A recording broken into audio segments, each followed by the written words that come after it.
Students, आज हम जो है साइंस 2 का पाठ 10वां सूचना एवं संचार प्रौद्योगिकी प्रगति की नई दिशा, इस पाठ के बारे में हम अध्ययन करेंगे। इस पाठ में देखिए हम आज क्या क्या पढ़ेंगे कि संगणक के महत्वपूर्ण घटक, संगणक मतलब कंप्यूटर, उसके विविध सॉफ्टवेयर, तो सॉफ्टवेयर क्या होता है ये भी हम पढ़ेंगे। विज्ञान और प्रौद्योगिकी में सूचना संचार का महत्व, संगणक क्षेत्र में अवसर।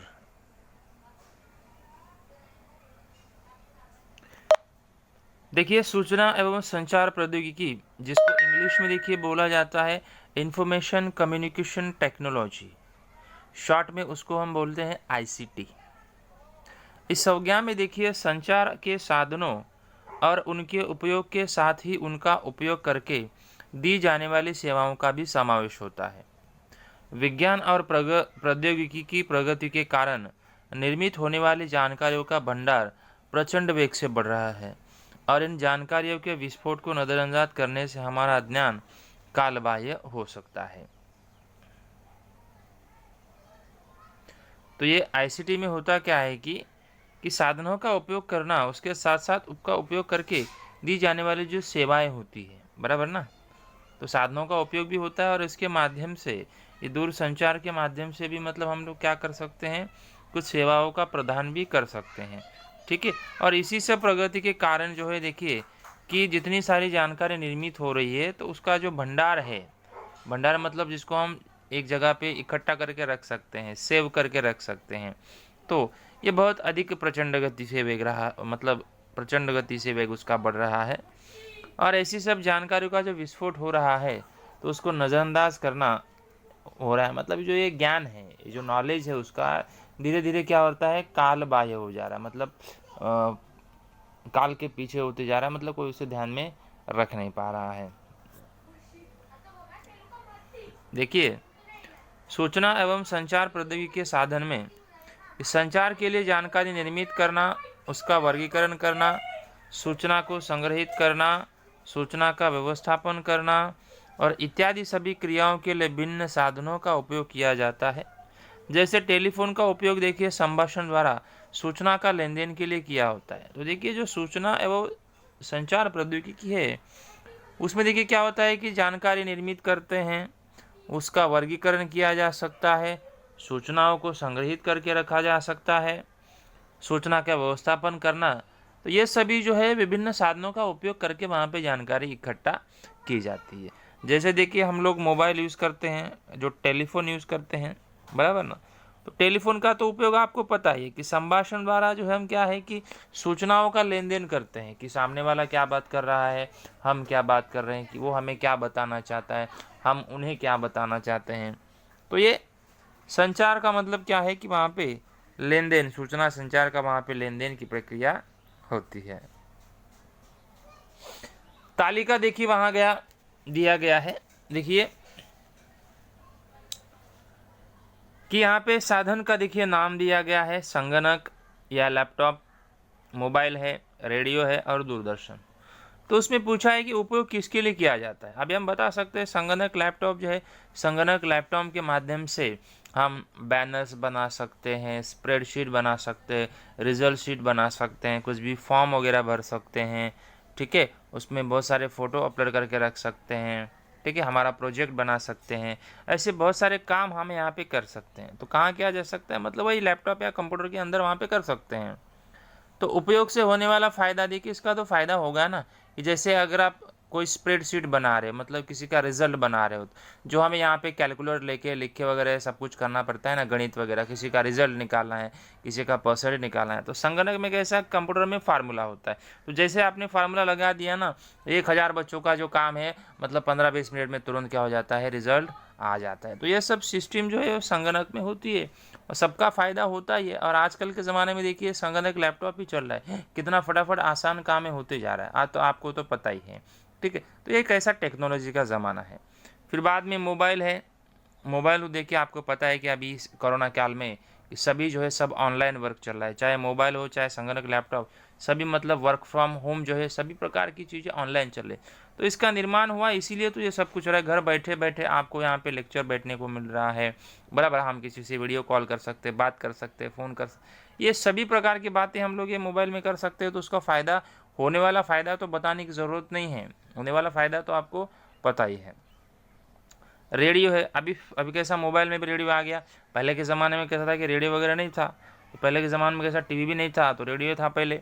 तो कहाँ से न्यूज़ है, न्यूज़ सुनना है, कुछ क्या हो गया वगैरह क्या नहीं, वो सब मतलब हर तरह का न्यूज़ जो है मतलब रेडियो पर ही उनको सुनाया जाता है कि पूरे भारत देश भर में क्या हो रहा है, बराबर। तो ये जब मोबाइल नहीं था, टीवी नहीं था तब। फिर बाद में दूरदर्शन है। तो सबसे पहले देखिए ऐसा है, जो हम इतने सारे 200-300 चैनल हम देखते हैं डिश टीवी पे जहाँ कनेक्शन लेते हैं। पहले तो ऐसा था नहीं, पहले केवल एक ही था, दूरदर्शन था जो मुंबई से चलता था, बराबर। मतलब उसमें मतलब जो है सीरियल दिखाना, गाने हैं, न्यूज़ दिखाना वगैरह सब कुछ केवल एक ही चैनल से सारी दुनिया भर की बातें, न्यूज़ वगैरह कहाँ क्या हो रहा है वो सब वहाँ पे बताया जाता था। तो ये कहाँ किया जाता है, उपयोग क्यों किया जाता है, तो फ़ायदे, ये सब चीज़ें जो है आपको पता ही है। देखिए, सूचना एवं संचार प्रौद्योगिकी के प्रमुख साधन संगणक की पहले निर्मित के बाद 5 पीढ़ियाँ मानी जा रही है। मतलब देखिए संगणक की जो है ना उसकी भी पीढ़ियाँ होती है। पीढ़ी मतलब जो जनरेशन होता है, जो निर्माण कैसे हुए हैं। तो ऐसा कहा जाता है कि उनकी कुल मिला के 5 पीढ़ियाँ हैं। कितनी पीढ़ियाँ हैं? 5 पीढ़ियाँ हैं। संगणक की पहली पीढ़ी जो है 1946 से लेकर 1959 इस समयावधि के बीच मानी जाती है। तो पहली पीढ़ी मतलब जो पहला कंप्यूटर संगणक जो भी निर्माण हुआ था, तो उनकी पहली पीढ़ी मतलब क्या है, देखिए 1946 से 1959 इसके मतलब बीच माना जाता है। फिर इस काल में देखिए ENIAC नामक संगणक तैयार हुआ था। देखिए उस काल में देखिए क्या हुआ था पता है कि ENIAC मतलब सॉरी स्टूडेंट्स, ENIAC ENIAC वाला एक ऐसा नाम का वहाँ पे संगणक जो है वहाँ पे क्या हुआ था, तैयार हुआ था। उनमें वाल्वज का उपयोग किया गया था और ये वाल्वज आकार में बड़े थे। इनमें विद्युत की खपत भी अधिक होती थी। वाल्वज मीन्स क्या होता है कि वाल्वज ऐसा एक घटक होता है ना जो लाइट बहुत खाता है, चार्जिंग्स। अभी भी देखो लैपटॉप संगणक वगैरह होता है ना, वो ज़्यादा चार्जिंग टिकती नहीं है उसमें, उसको बार बार चार्जिंग करना पड़ता रहता है।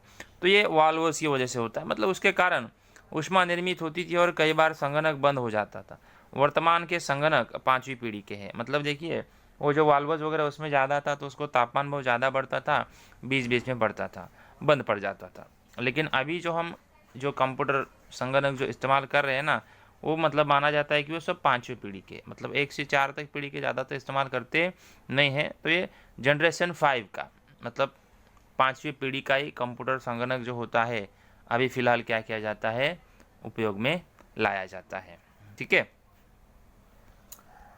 अब देखिए स्टूडेंट्स कि संगणक के बढ़ते हुए वेग के कारण देखिए वर्तमान तकनीकी युग के सभी क्षेत्रों में देखिए संगणक का प्रवेश संभव हो चुका है। हमारे आसपास के कौन कौन क्षेत्र में संगणक का उपयोग किया जाता है। अभी संगणक कंप्यूटर देखिए हर इसमें, हर दुकान में, हर इसमें क्या होता है, कंप्यूटर यूज़ होता ही है। क्योंकि अभी लेखा पट्टी वाला सब काम जो है बंद हो चुका है, तो ज़्यादातर सभी कंप्यूटर के माध्यम से ही क्या होता है कार्य। किसी भी दुकान में जाइए, स्कूल में जाइए, शॉप में जाइए, ठीक है, ऑफिस में जाइए, हर जगह पे कंप्यूटर संगणक कंपलसरी हो गया है। ठीक है, क्योंकि टेक्नोलॉजी है सब। संगणक देखिए काम कैसे करता है उसके बारे में देखिए इसमें जानकारी दिया गया है। देखिए इनपुट यूनिट, देखिए संगणक को सभी प्रकार की सूचनाएं इस यूनिट द्वारा दी जाती है। सामान्यतः इसके लिए कीबोर्ड का इस्तेमाल किया जाता है। मतलब देखिए इनपुट मतलब जो हम कंप्यूटर को सूचना देते हैं, तो कंप्यूटर को सूचना देने के लिए क्या होता है पता है कि कीबोर्ड का इस्तेमाल करते हैं। तो कीबोर्ड के देखिए कीबोर्ड है, कीबोर्ड के साथ में माउस होता है, तो दोनों की सहायता से हम उसमें कुछ लिख कर जो है गूगल पे वगैरह, क्रोम पे वगैरह हम कंप्यूटर को सूचना दे सकते हैं। फिर उसके बाद में देखिए आउटपुट यूनिट होता है। आउटपुट यूनिट में देखिए तैयार हुए बाद में आउटपुट यूनिट को जाते हैं। सामान्य आउटपुट यूनिट के लिए स्क्रीन और प्रिंटर का उपयोग किया जाता है। तो जो आउटपुट होता है ना, वहाँ पे क्या होता है पता है, स्क्रीन और प्रिंटर। मतलब देखिए ये वाला दिख रहा है ना, मतलब आपने क्या है किसी का फ़ोटो सर्च किया, महात्मा गांधी का फ़ोटो सर्च किया, तो ये स्क्रीन पे फ़ोटो आएगा। अगर आपको फ़ोटो लेना है बाहर, तो ये प्रिंटर पे जब आप क्लिक करके प्रिंट करोगे तो वह वाला महात्मा गांधी जी का फ़ोटो क्या हो जाएगा, बाहर आ जाएगा। मतलब इनपुट करने के लिए ये माउस और क्या है, कीबोर्ड है। अगर उसी को आपको मतलब लाना है, प्रिंट लाना है, देखना है, तो ये कंप्यूटर का मतलब स्क्रीन है और ये क्या है, प्रिंटर है। फिर बाद में देखिए ये प्रोसेसर है, ये CPU जिसको बोलते हैं, मतलब प्रोसेसिंग यूनिट है, और ये साउंड बॉक्स है। प्रोसेसिंग यूनिट में देखिए सबसे पहला होता है मेमोरी यूनिट, दूसरा होता है कंट्रोल यूनिट और तीसरा होता है ALU यूनिट। जिसमें नीचे देखिए बताया गया है कि संगणक के महत्वपूर्ण घटक कौन कौन से होते हैं और उनका काम क्या होता है।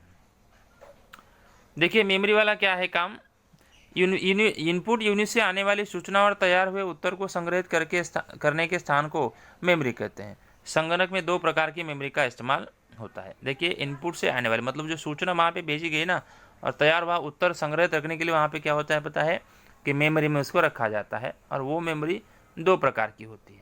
सबसे पहला देखिए संगणक की स्वयं की मेमोरी, मतलब जो कंप्यूटर होता है ना उसके पास भी खुद की अपनी एक मेमोरी होती है।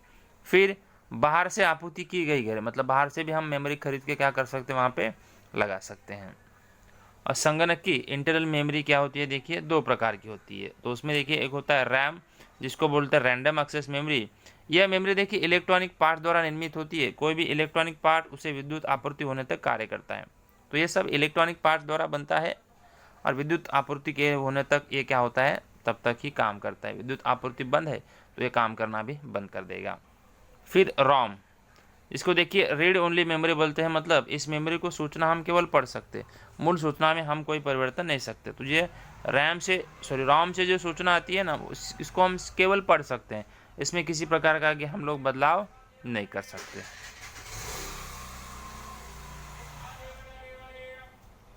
फिर देखिए स्टूडेंट्स वहाँ पे ऑपरेटिंग सिस्टम है। ऑपरेटिंग सिस्टम में देखिए क्या होता है कि संगणक और उस पर कार्य करने वाले व्यक्ति, इन दोनों सुसंवाद स्थापित होने का कार्य इन प्रोग्राम द्वारा किया जाता है। जिसमें देखिए DOS यानी डिस्क ऑपरेटिंग सिस्टम कहते हैं, जिसमें ऑपरेटिंग सिस्टम के बिना हम संगणक का उपयोग नहीं कर सकते। तो वहाँ पे एक सिस्टम ऐसा होता है, ऑपरेटिंग सिस्टम होता है, जो उस ऑपरेटिंग सिस्टम के द्वारा ही हम क्या कर सकते हैं, ये सब काम कर सकते हैं। मतलब जैसे आउटपुट इनपुट बाकी सब साधन होते हैं ना, इसके माध्यम से हम लोग उसका कार्य कर सकते हैं। फिर देखिए प्रोग्राम, इस संगणक को दी जाने वाले कमांड के समूह को देखिए प्रोग्राम को कहते हैं। संगणक को मतलब कंप्यूटर को जो कमांड मतलब जो हम उसको सूचना देते हैं, जब हम उसको मतलब हम ऑर्डर देते हैं, तब उसको देखिए क्या कहा जाता है, प्रोग्राम कहा जाता है। फिर उसके बाद में देखिए डाटा और इन्फॉर्मेशन। कच्चे स्वरूप की जानकारी देखिए डाटा की होती है। कच्चा स्वरूप मतलब जो पक्के स्वरूप का नहीं होता है, जो कच्चे स्वरूप का होता है उसको हम क्या कहते हैं पता है, डेटा कहते हैं। तो ये क्या हो गया, डेटा और इन्फॉर्मेशन। फिर उसके बाद में देखिए संगणक के प्रमुख दो घटक होते हैं। तो संगणक के महत्वपूर्ण जो दो घटक है, तो उसका नाम देखिए, एक होता है पहला हार्डवेयर। हार्डवेयर मतलब क्या होता है, देखिए संगणक में इंस्टॉल किए सभी भागों को हार्डवेयर कह सकते हैं। मतलब ऐसे घटक होते हैं ना जिसको हम छू सकते हैं, जैसे कीबोर्ड हो गया, माउस हो गया, प्रिंटर हो गया, CPU हो गया, ये सब कंप्यूटर मतलब ये हार्डवेयर है। सॉफ्टवेयर देखिए क्या होता है, सॉफ्टवेयर का अर्थ संगणक को कमांड दी जाने वाली जानकारी तथा संगणक से विश्लेषित होकर प्राप्त होने वाली जानकारी। अब देखो जो कमांड हम दे रहे हैं, सूचना हम दे रहे हैं, जिसे हम छू नहीं सकते, जो अंदर ही अंदर प्रक्रिया होती है, जो हमने बोला है उसको फिर के उसके ऊपर प्रक्रिया करके वही वाला वापस हमें भेजा जाता है, बराबर ना। जैसे कि महात्मा गांधी का फोटो सर्च करना है तो सूचना उनको पहुंच गई, लेकिन उस सूचना को हम स्पर्श कर सकते हैं क्या, नहीं, वो अंदर ही अंदर प्रक्रिया होगी, तुरंत हमें क्या हो जाता है, स्क्रीन के ऊपर रिप्लाई आ जाता है। तो ये सब क्या होता है, सॉफ्टवेयर। तो इस तरह का देखिए ये कंप्यूटर वहाँ पे देखिए चलता रहता है। स्टूडेंट्स जैसा कि हम पढ़ रहे थे कंप्यूटर संगणक के बारे में, संगणक की भी देखिए पीढ़ियाँ मतलब एक एक करके जो कंप्यूटर का जो विकास हुआ है, कंप्यूटर का जो निर्माण हुआ है अलग अलग तरह की, तो उन्हीं के पीढ़ियों के बारे में हम बात करते हैं। देखिए पहली पीढ़ी जो है माना जाता है 1942 से लेके 1955 तक, जिसे वैक्यूम ट्यूब मतलब बोलते हैं। इसमें देखिए हुआ था क्या कि प्रथम पीढ़ी के कंप्यूटर में निर्वात नली का उपयोग परिपथ बनने में किया जाता था और मेमोरी के लिए चुंबकीय ड्रम प्रयोग में लाते थे। देखिए मेमोरी के लिए क्या करता था पता है कि चुंबकीय ड्रम। अभी देखो मोबाइल में वगैरह मेमोरी कार्ड या कंप्यूटर में मेमोरी कार्ड इस्तेमाल करते थे ना, तो पहले चुंबक के हिसाब से किया जाता था। और निर्वात मतलब जो वैक्यूम ट्यूब होता है पता है, निर्वात नली के प्रयोग की वजह से इन कंप्यूटर से बहुत अधिक ऊष्मा ऊर्जित होती थी, जो इन कंप्यूटर के बहुत बड़ी समस्या थी। ये कंप्यूटर निम्न स्तरीय भाषा को समझ पाते थे, इसलिए उनको कार्य करने बताने के लिए भी बाइनरी भाषा काम में ला जाती थी। जो काम में लेने के लिए बहुत ही मुश्किल थी। अभी देखो क्या होता था पता है कि ये जो कंप्यूटर था ना, इसको भाषा समझने में बहुत कठिनाइयाँ आती थी, ठीक है। इसलिए लो लेवल का ही भाषा उसको मतलब समझ में आता था, क्योंकि बाइनरी भाषा में देखिए समस्त निर्देश 0 और 1 के प्रयोग से लिखे जाते थे, जिनमें गलतियों को पहचानना बहुत मुश्किल कार्य होता था।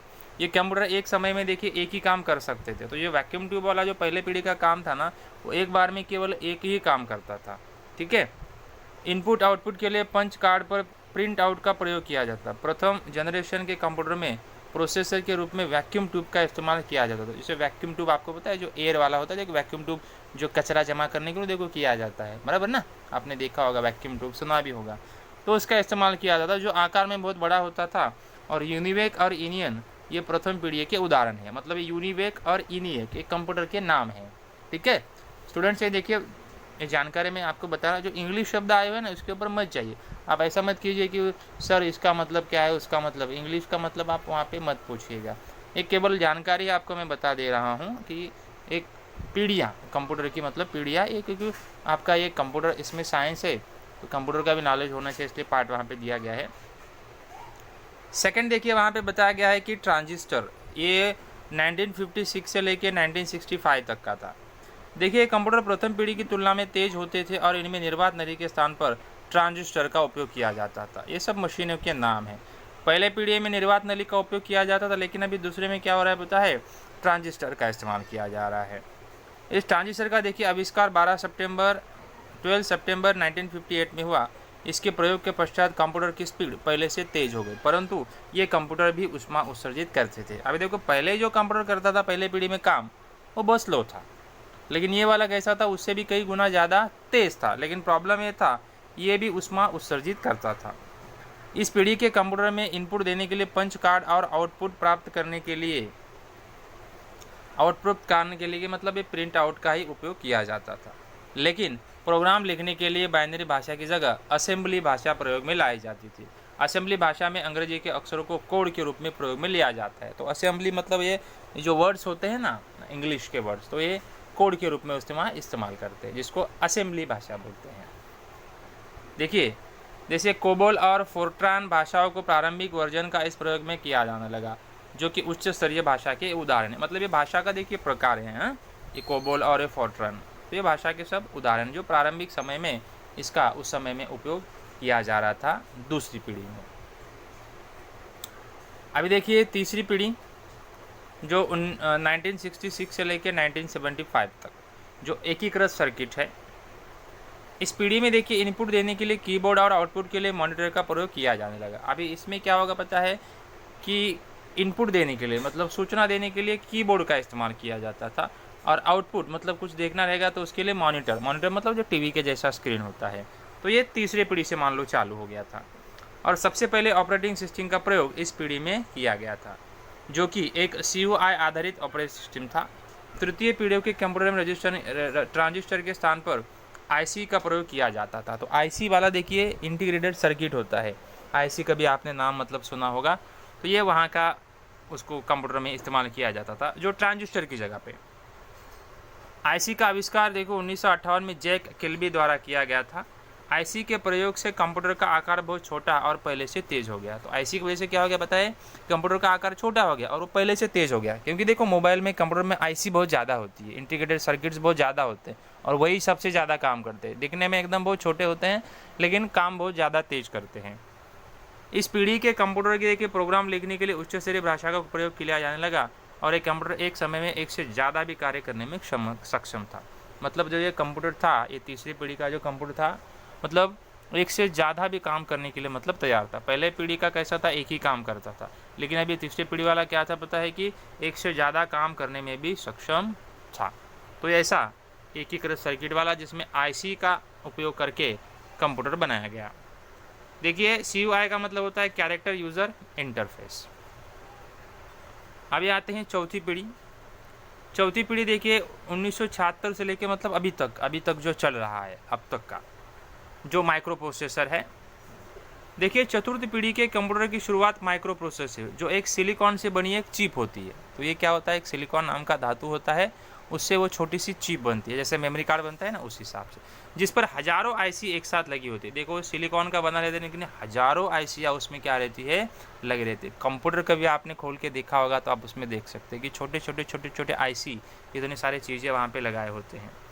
इस पीढ़ी के कंप्यूटर में देखिए GUI आधारित ऑपरेटिंग सिस्टम का प्रयोग किया गया, जो कि काम लेने के लिए बहुत आसान था। तो यहाँ पे GUI का इस्तेमाल करने लगे थे साइंटिस्ट लोग, तो ये यूज़ करने में बहुत आसान था। यानी कि GUI का मतलब होता है कि ग्राफिक यूज़र इंटरफेस, तो ये उपयोग करने में बहुत आसान था। इस पीढ़ी में ही देखिए माउस का प्रयोग शुरू हुआ। अब इस पीढ़ी से ही देखो माउस जो मतलब कंप्यूटर को हैंडल करता है ना, उसका माउस का प्रयोग शुरू होने लगा। और प्रोग्राम लिखने के लिए कुछ उच्च स्तरीय भाषाओं का विकसित भी किया गया, जैसे C और C++। मतलब कम देखो इसमें आप लैपटॉप या कंप्यूटर का एक कीबोर्ड देखोगे तो आप यहाँ पे ऐसा C या C++ आपको दिखाई देगा। तो ये अलग अलग कंप्यूटर की भाषा होती है। अभी प्रत्यक्ष रूप में जब हम देखेंगे, प्रैक्टिकल करेंगे, तब हमको समझ में आएगा। यहाँ तो सिर्फ हम केवल जानकारी पढ़ रहे हैं, सुन रहे हैं।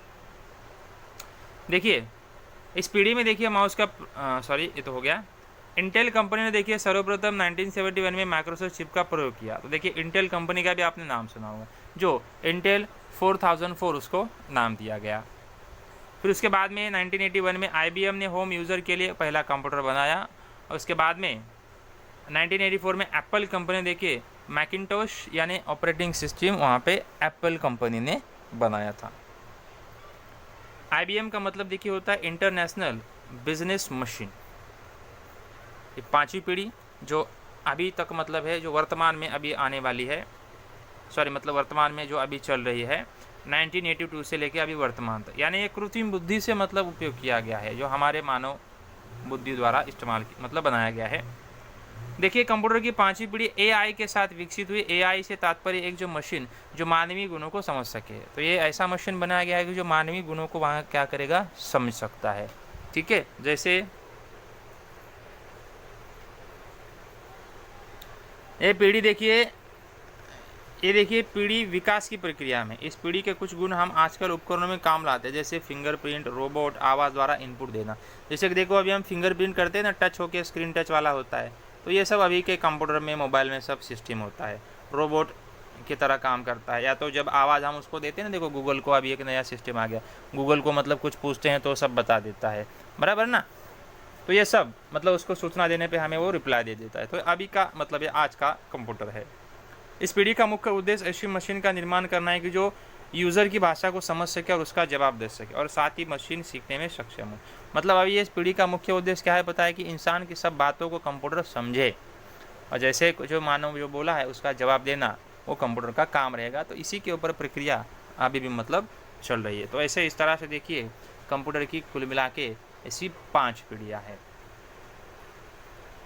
ये जानकारी के लिए देखो आपको स्टूडेंट बताया गया था, इसमें से कोई बहुत सारे इंग्लिश के वर्ड आए तो जो आपको उसमें नहीं पूछना है, ये बस समझने के लिए वीडियो बनाया गया था। ये आपको जानकारी रहना बहुत आवश्यक है, क्योंकि प्रैक्टिकली हम यहाँ पे तो उसको नहीं कर सकते, इसके लिए मैंने इसको आपको विशेष जानकारी दी है।